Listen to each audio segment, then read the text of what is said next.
안녕하세요. 오늘도 사연살롱을 찾아주셔서 감사합니다. 마흔을 앞둔 4년차 돌싱이에요. 저는 자신의 인생은 뒷전으로 하고 오직 아빠한테 헌신하며 살아온 엄마를 보고 자랐어요. 그래서 나는 절대로 저렇게 살지 않겠다 다짐을 했었죠. 그러기 위해서 자립을 할 수 있는 힘을 길러야 했어요. 중고등학교 시절 내내 미친 듯이 공부에 전념했던 것도 바로 이런 이유 때문이었어요. 그런 노력 끝에 명문대에 들어갈 수 있었고 재학 기간 내내 장학금을 받으며 좋은 성적으로 졸업할 수 있었어요. 졸업 후에는 다국적 기업에 들어갔고요. 엄마는 그런 저를 자랑스러워 하셨어요. 그건 아빠도 마찬가지였죠. 대학 교수였던 아빠는 밖에서는 누구에게나 친절한 분이셨지만 집에서는 권위적이고 여자를 무시하는 분이었죠. 저는 그런 아빠가 싫었어요. 그래서 결혼을 하게 된다면 아빠와는 다른 사람을 만나야겠다고 생각했어요. 하지만 이런 생각에도 불구하고 저는 그 어떤 남자한테도 마음을 열지 못했어요. 아빠로 인한 트라우마 때문에요. 상대가 조금이라도 남성성을 과시하면 일단 거부감부터 들었어요. 저 사람도 집에서는 여자를 무시하고 강압적으로 굴지 모른다는 생각이 들었거든요. 그런 이유로 쉽게 이성을 사귀지 못하고 20대를 보내게 되었어요.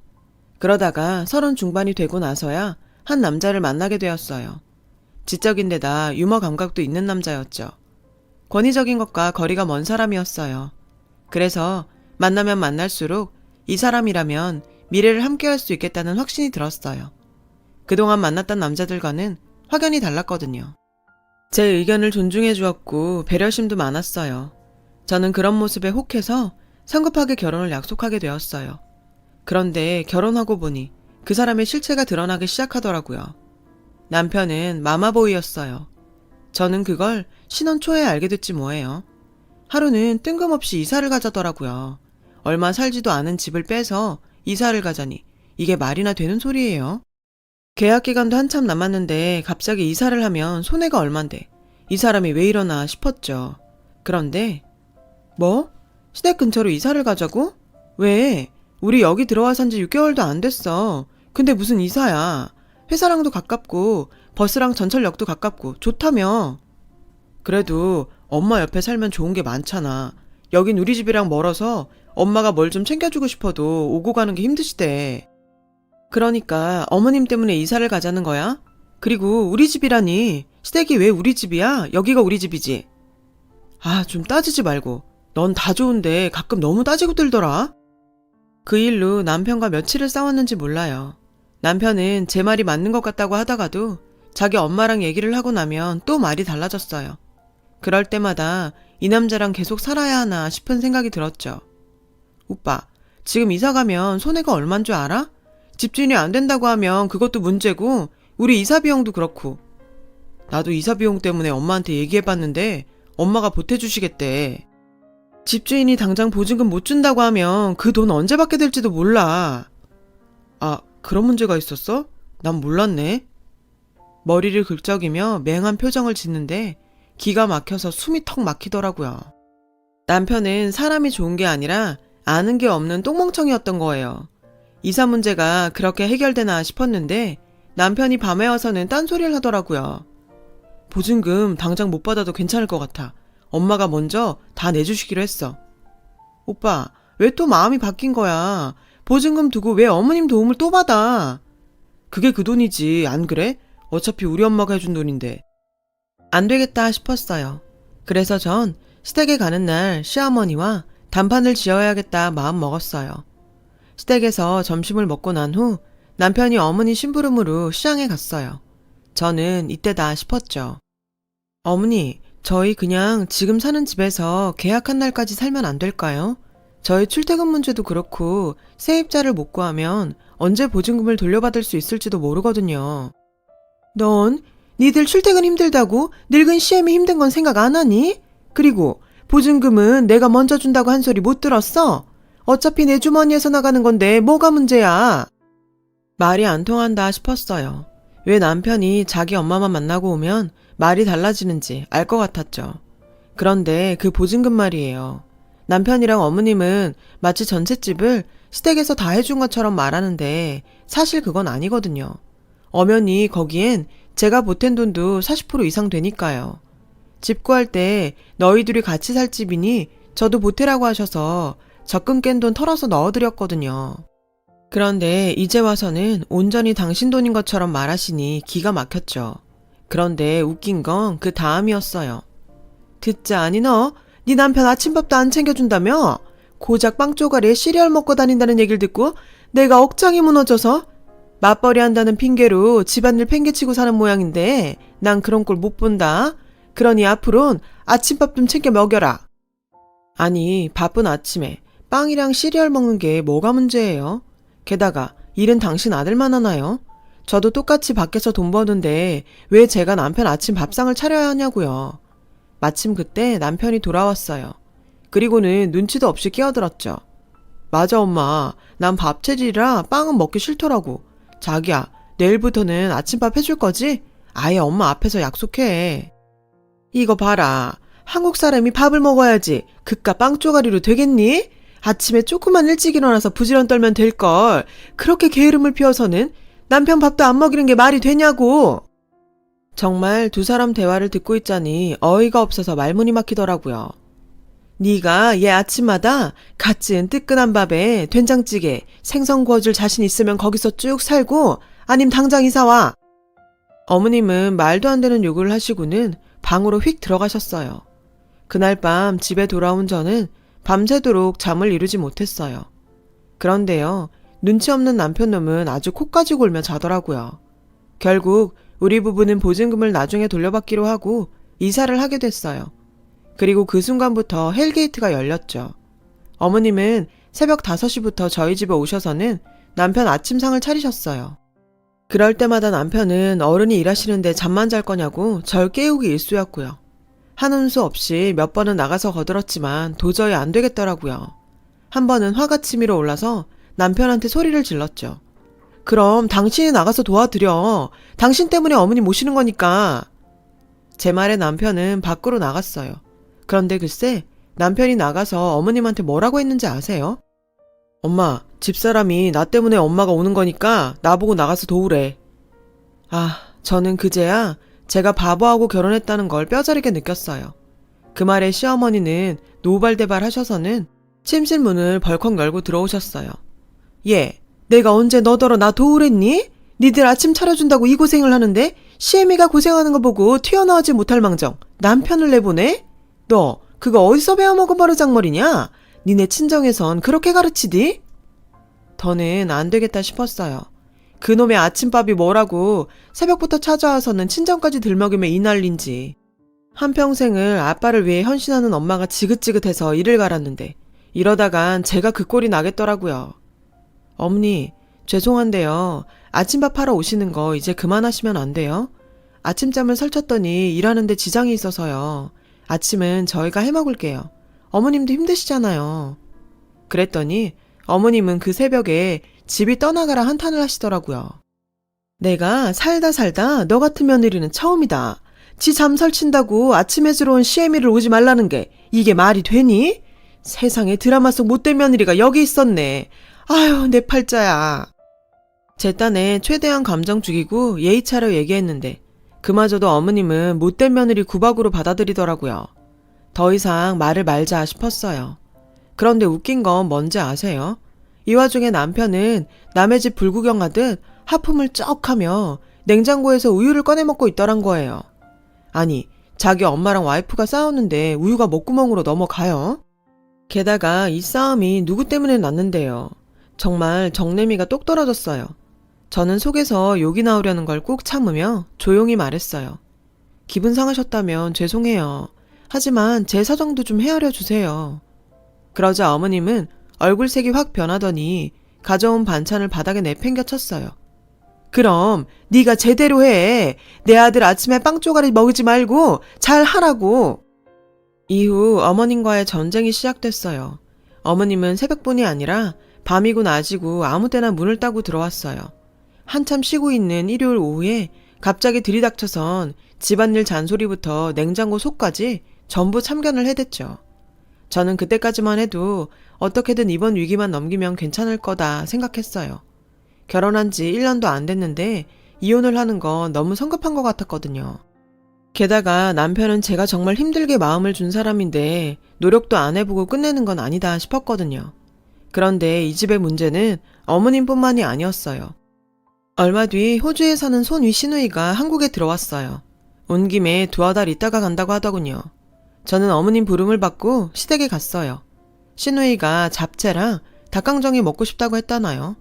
그걸 굳이 집에서 만들어 먹이시겠다고 저까지 호출을 하신 거죠. 부엌으로 불려들어가 어머님과 음식을 만드는 사이 남편은 공항으로 시누이 마중을 나갔어요. 시간이 얼마 지나고 남편과 함께 시누이가 왔어요. 그런데 글쎄 캐리어도 하나 없이 손가방 하나 딸랑 들고 왔더라고요. 방금 외출했다 돌아온 사람처럼요. 수상한 건 그뿐이 아니었어요. 공항에서 왔다고 하기엔 시댁까지 걸린 시간이 너무 짧았거든요.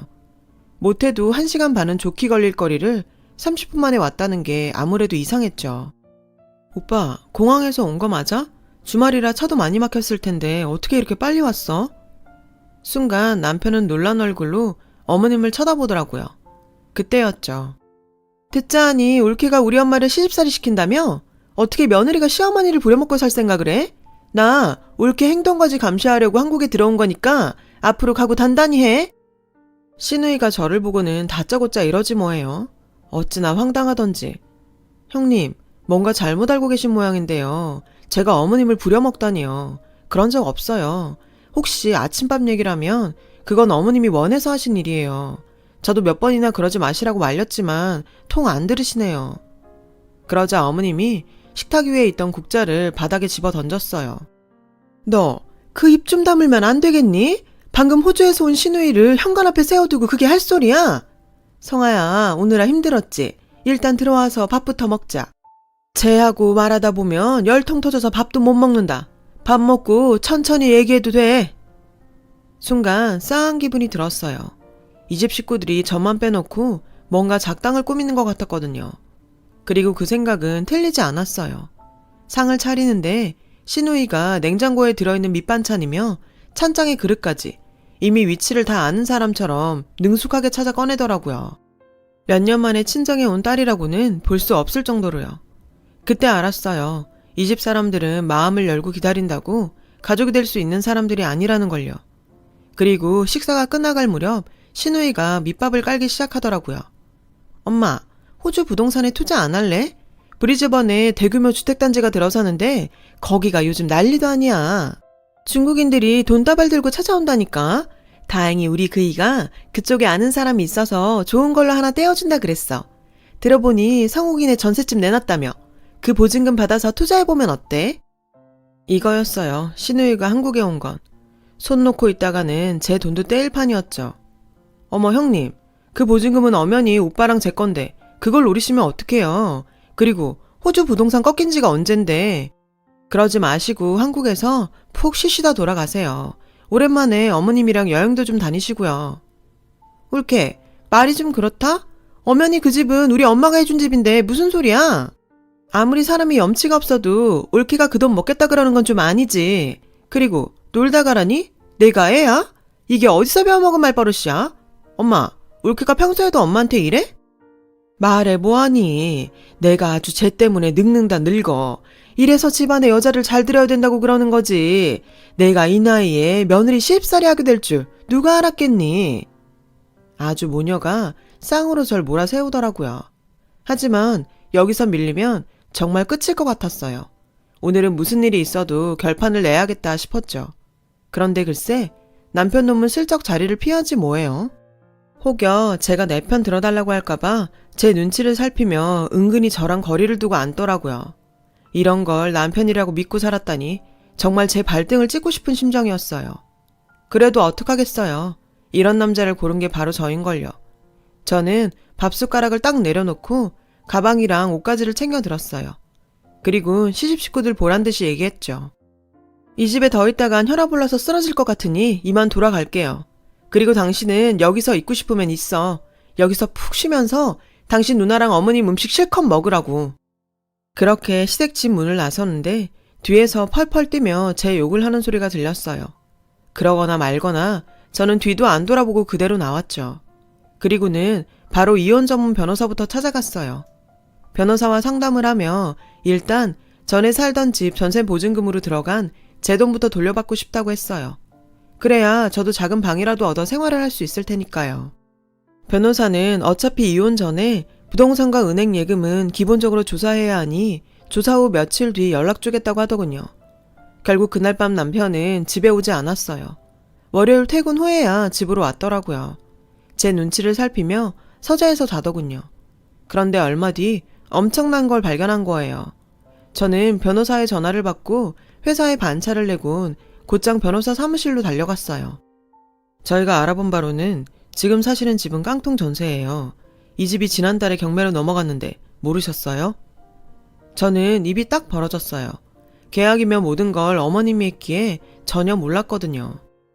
전혀 몰랐어요. 집주인이 어머님 친구분이라는 말만 들었거든요. 보증금도 어머님 돈이라 신경 안 썼고요. 전전에 살던 집 보증금만 받으면 돼요. 거기에 제 돈이 들어가 있거든요. 아, 그 집도 조사를 해봤는데요. 이사 나가던 당시 이미 남편분이 돈을 받아가신 걸로 되어 있더라고요. 보세요. 영수증에 있는 사인 남편분 거 맞죠? 순간 저는 뭐에 홀린 것 같았어요. 어리숙한 곰인 줄 알았던 남편놈이 이미 제 돈까지 꿀꺽했던 거예요. 그런데 그 순간 머릿속에 떠돌던 조각들이 하나둘 제자리를 찾아가기 시작하더라고요. 모든 건 시누이에서 비롯된 거였어요. 시누이는 뜬금없이 한국에 들어온 게 아니었죠. 이미 몇 개월 전부터 어머님과 짜고 저희 전셋집 보증금을 털어먹을 생각을 했던 거예요. 그렇게 이사를 닥달했던 것도 보증금을 빼돌리기 위해 벌인 수작이었던 거죠. 지인의 깡통 전셋집에 저희를 밀어넣고 때마침 시누이를 불러들여 투자니 뭐니 가짜 명분을 내세운 거였어요. 변호사님, 그럼 저는 이제 어떻게 해야 하나요? 손이 덜덜 떨릴 정도로 충격을 받은 저는 떨리는 목소리로 물었어요. 그러자 변호사가 그러더군요. 우선 이혼 소송을 하면서 재산분할 청구를 합시다. 그러면서 시댁 식구들을 사기죄로 고소하자고 하더군요. 그래야 돈도 찾고 이혼 소송도 유리할 거라고요. 하지만 저는 그 정도로는 남편과 그 가족들한테 분이 안 풀릴 것 같았어요. 그래서 이 쓰레기 같은 것들한테 제대로 빅 엿을 먹이기로 결심했어요. 어머님이 가장 소중하게 생각하는 걸 부셔버리려고요. 변호사와 소송 관련 상담을 하고 있는데 때마침 시누이한테 전화가 왔어요. 처음엔 차단하려고 했는데 생각해보니 내가 뭐가 무서워서 피하나 싶어 전화를 받았죠. 만나자고 하더라고요. 전처럼 표독스러운 목소리가 아니라 저자세로 나오는 느낌이었어요. 올케가 이러니까 꼭 내가 동생 부부 사이 갈라놓은 것 같잖아. 나 그럴 생각은 추호도 없었어. 다 같이 잘 지내자는 뜻이었는데 말투가 좀 그렇다 보니 오해가 생긴 것 같아. 우리 오해는 풀고 잘 지내보자. 응? 제가 이혼 얘기를 꺼낼까봐 미리 선수치는 것 같았어요. 하지만 지금 당장 달콤한 말로 살살거린다고 유야무야 넘어갈 제가 아니죠. 지피지기면 백전백승이라고 일단 시누이 얘기부터 듣고 작전을 짜기로 했어요. 그래서 약속을 잡았죠. 만나기로 한 카페에 나가보니 시누이가 먼저 나와 있더라고요. 시누이는 전에 없는 상냥한 얼굴로 저에게 그랬어요. 세상 변한다고 해도 이혼은 안 하고 사는 게 베스트 아니겠어? 사람 만난다는 게 쉬운 일이 아니잖아. 안 그래? 나도 결혼해서 살아보니 이런저런 일들이 다 있더라. 근데 이게 가족이 돼가는 과정이야. 자고 나면 정말 별거 아니더라고. 그러니까 올케도 마음 풀고 앞으로 우리 잘 지내보자. 우린 가족이잖아. 휴가 때 성욱이랑 호주에도 오고, 응? 그래서 말인데 전에 말했던 투자 말이야. 그거 정말 다시 없을 기회거든. 전세 보증금에 올케 돈도 들어있다는 거 오늘에서야 알았어. 알았으면 내가 그랬겠어? 그러니까 이참에 올케도 나 믿고 한번 투자해봐. 올케도 떵떵거리고 살아봐야지. 입에 침도 안 바르고 거짓말을 하더군요. 그 가증스러운 얼굴에 침이라도 뱉고 싶었지만 훗날을 위해 꼭 참았어요. 시누이한테는 좀 생각해보겠다고 하곤 자리에서 일어났어요. 그날 밤 퇴근한 남편은 자기 누나랑 이미 통화를 했는지 저한테 살살거리며 제 비위를 맞추려고 노력하더라고요. 이렇게 이 집 식구들을 방심하게 만드는 것도 좋을 것 같아서 받아주는 척 했어요. 그리고 일주일 뒤 시누이가 갑자기 호주로 돌아간다고 하더라고요. 그래서 온 식구가 공항으로 배웅을 나가기로 했죠. 저도 회사에 월차를 내고 공항에 함께 갔어요. 티켓팅을 하고 눈물의 이별시까지 한 신우이는 잠시 뒤 공항 경찰선에 이끌려 출국장을 되돌아 나왔어요. 어머님은 이게 무슨 일이냐고 뒷목을 잡고 비틀거리셨죠. 아니, 이게 무슨 일이냐? 내 딸이 뭘 잘못했다고 경찰이 붙잡아가? 어머님은 공항 경찰한테 달려들어 차라리 자신을 붙잡아가라고 생떼를 쓰셨어요. 남편은 어리둥절한 표정으로 이러지도 못하고 저러지도 못한 채 서 있었죠. 어머니, 뭘 잘못했는지 정말 모르세요? 형님 지금 사규죄로 고소당해서 출국 금지당한 거예요. 어머님이 저 몰래 전세 보증금 빼서 형님한테 주셨죠. 그것뿐인가요? 형님이 집안 어른들이며 지인들한테도 호주 부동산 투자 명목으로 돈 엄청 땡겼더라고요. 근데 그거 아세요? 형님 부부가 호주에서 교민들 상대로 사기치고 등쳐먹다 걸려서 한국으로 합의금 구하러 들어왔다는 거? 그래서 제가 사기죄로 고소장 넣고 경찰에 신고했어요. 어떻게 자기 엄마까지 속여가면 사기칠 생각을 하나 몰라? 이래서 가정교육이 중요하다는 겁니다. 아셨어요, 어머니? 저는 그 길로 쌩하니 친정으로 갔어요. 그날 이후 시댁은 아주 풍비박산이 났죠. 왜 아니겠어요. 제가 시댁 친척들이며 지인들한테까지 다 전화를 해서 신우이의 사기 행각을 알렸거든요. 어머니의 아픈 손가락인 큰딸이 쇠고랑을 차게 되자 어머님은 남편과 함께 발등에 불 떨어진 사람처럼 저희 친정까지 찾아왔더라고요. 무릎 꿇고 두 손 싹싹 빌며 고소를 취하해달라고 부탁했죠. 당연히 전 거절했죠. 미쳤어요? 누구 좋으라고 취하해줘요? 게다가 그런 사기꾼을. 제가 거절을 하자 어머님은 표정을 싹 바꾸고는 저에게 저주에 가까운 욕을 퍼붓더라고요. 그 모습을 본 저희 엄마가 설거지하던 물을 퍼들고 와 어머님한테 뿌렸어요. 정신 차려, 이 미친 늙은이야. 어디 감히 내 귀한 딸한테 욕짓거리야. 딸이랑 같이 쇠고랑 차고 구치소에 들어가기 싫으면 당장 내 집에서 나가. 네 놈도 마찬가지야, 이 덜 떨어진 놈아. 결국 모자는 쫄딱 젖은 생쥐꼴로 저희 집에서 쫓겨났고 그 후로는 찾아오는 일이 없었어요. 그 후로 거의 1년 가까이 저는 법원에 들락거려야 했어요. 그래도 어쩌겠어요. 제가 사람 보는 눈이 없어서 했던 결혼이니 제가 정리를 해야죠. 그리고 첫눈이 내리던 12월 어느 날 드디어 모든 재판이 끝났고 저는 승소를 했어요. 제가 냈던 보증금은 물론 위자료까지 받아낼 수 있었죠.